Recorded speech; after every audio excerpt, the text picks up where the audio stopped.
Assalamualaikum warahmatullahi wabarakatuh. Salam sejahtera bagi kita semua.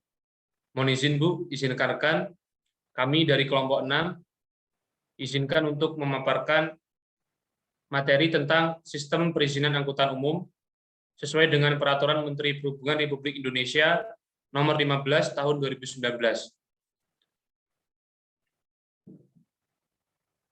Kelompok kami terdiri dari Anaf Dani Wibowo, Andini Lia Cantika, Krisna Sitma Bahari Putra, dan Ogi Kristianto.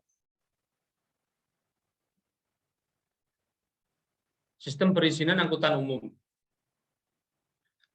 Sistem informasi manajemen perizinan angkutan umum merupakan kegiatan pengumpulan dan pengolahan data perizinan berdasarkan yang pertama, laporan pengusaha angkutan mengenai realisasi angkutan setiap bulan.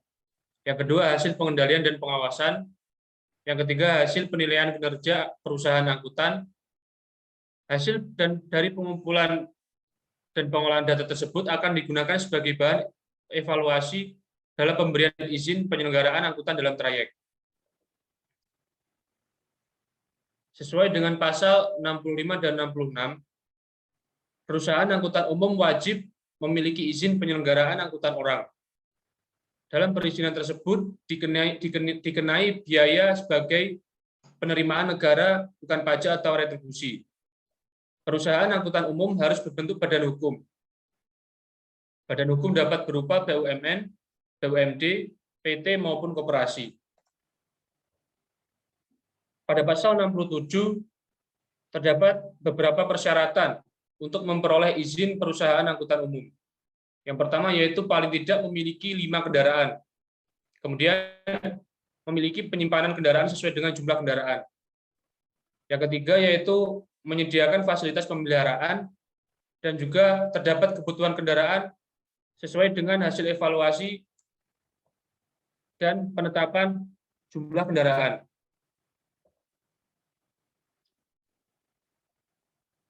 Pada pasal 68 untuk trayek pemadu moda, pemohon izin penyelenggaraan angkutan orang harus melakukan kerjasama dengan otorita atau badan pengelola.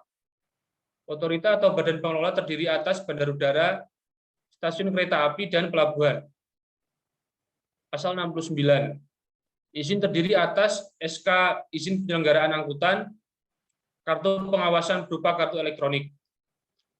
SK izin penyelenggaraan diberikan kepada pimpinan perusahaan angkutan umum dan berlaku selama perusahaan dijalankan. Kartu pengawasan berupa kartu elektronik merupakan bagian dokumen perizinan pada setiap kendaraan bermotor umum. Kartu pengawasan harus diperbarui setiap tahun.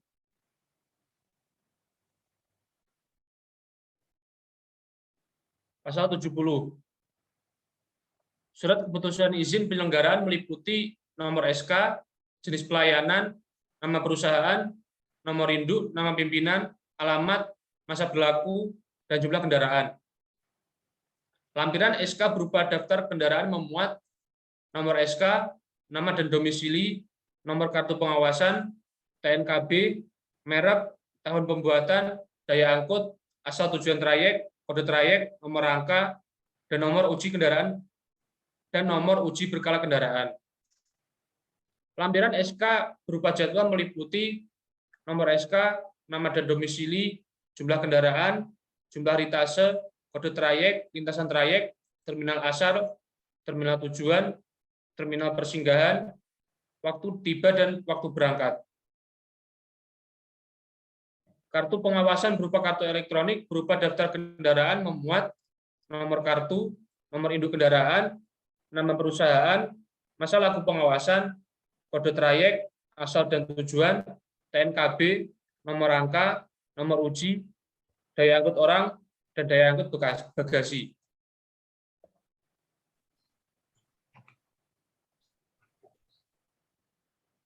Untuk selanjutnya akan dijelaskan oleh rekan Andini Lia Cantika.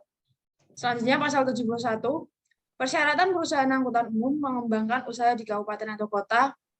Yang pertama, membuka kantor cabang. Yang kedua, menunjuk penanggung jawab cabang. Selanjutnya pasal 72, perusahaan angkutan umum yang telah mendapatkan izin penyelenggaraan angkutan orang akan melaksanakan ketentuan dalam izin penyelenggaraan yang diberikan. Selanjutnya, mematuhi standar pelayanan minimal. Selanjutnya, melaksanakan sistem manajemen keselamatan.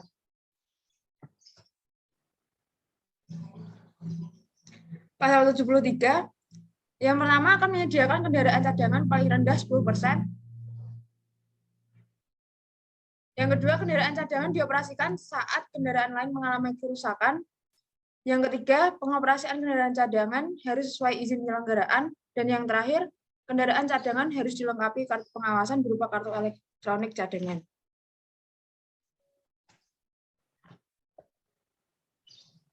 Pasal 74, perusahaan angkutan umum dilarang memperjualbelikan atau mengalihkan izin penyelenggaraan angkutan umum orang yang dimilikinya kepada perusahaan angkutan umum lain.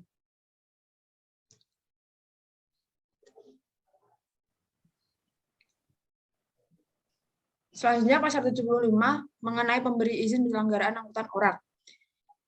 Yang pertama, Direktur Jenderal atas nama Menteri, meliputi trayek lintas batas negara, trayek antar kabupaten atau kota, trayek angkutan perkotaan, dan trayek pedesaan. Yang kedua, Kepala Badan atas nama Menteri, meliputi trayek antar kabupaten atau kota. Yang ketiga, ada Gubernur, meliputi trayek antar kota, trayek angkutan perkotaan, dan trayek pedesaan. Yang keempat, Gubernur Daerah Khusus Ibu Kota Jakarta, meliputi trayek yang berada dalam wilayah Provinsi Daerah Khusus Ibu Kota Jakarta.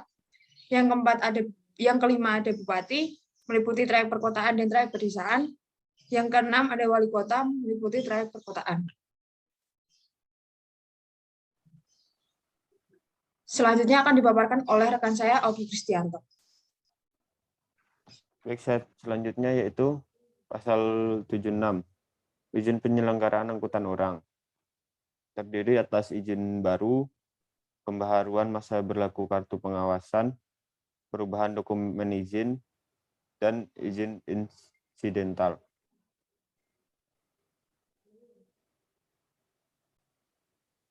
Pasal 77.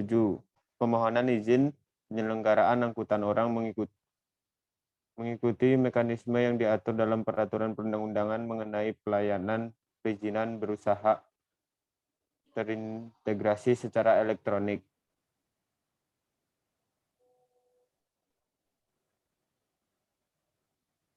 Pasal 78,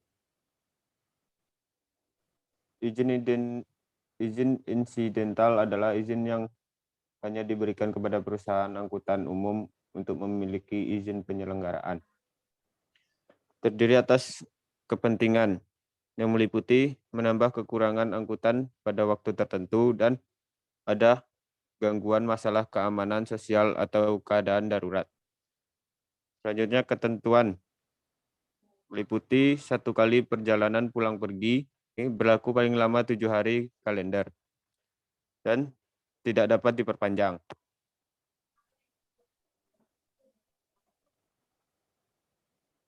Pasal 79, izin insidental harus memuat ketentuan mengenai tempat menaikkan dan menurunkan penumpang.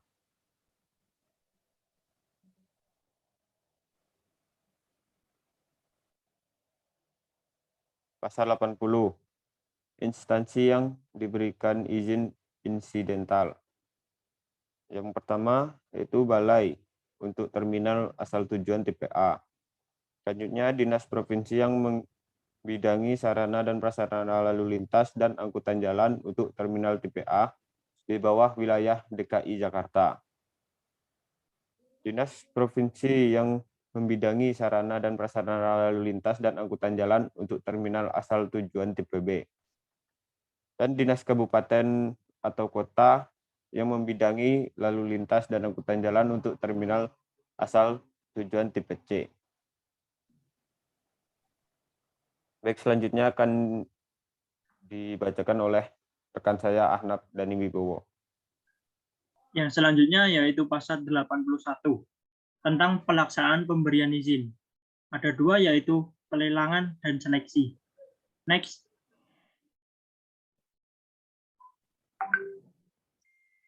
Pasal 82 dan pasal 83 tentang pelelangan pembukaan trayek baru. Yang pertama, pengumuman pelelangan dilakukan melalui laman, papan pengumuman, media massa, paling lambat 30 hari sebelum pendaftaran pelelangan.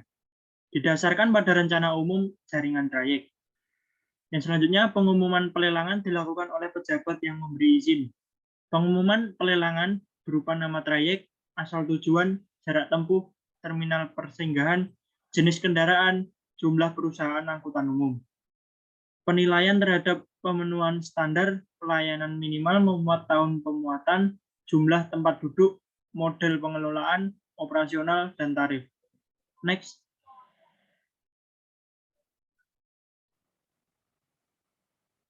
Yang selanjutnya pasal 84.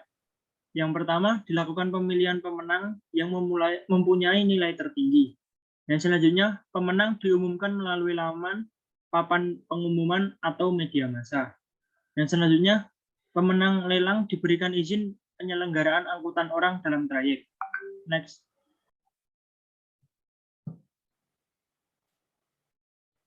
Perpanjangan izin penyelenggaraan angkutan orang melalui seleksi. Ada 3, yaitu pembaruan masa berlaku izin, perubahan izin, dan penambahan trayek. Next. Pasal 86. Pemberi izin melakukan penilaian persyaratan administrasi terhadap pemohon. Dan selanjutnya penilaian administrasi dan teknis. Pemohon dapat mengajukan kembali permohonan. Persetujuan diberikan kepada pemegang izin berupa dokumen dan kontrak. Baik, cukup sekian yang bisa kami sampaikan. Apabila ada kesalahan, kami mohon maaf. Dan untuk masukan dan saran bisa disampaikan lewat komen yang ada di bawah. Siap, terima kasih. Assalamualaikum warahmatullahi wabarakatuh.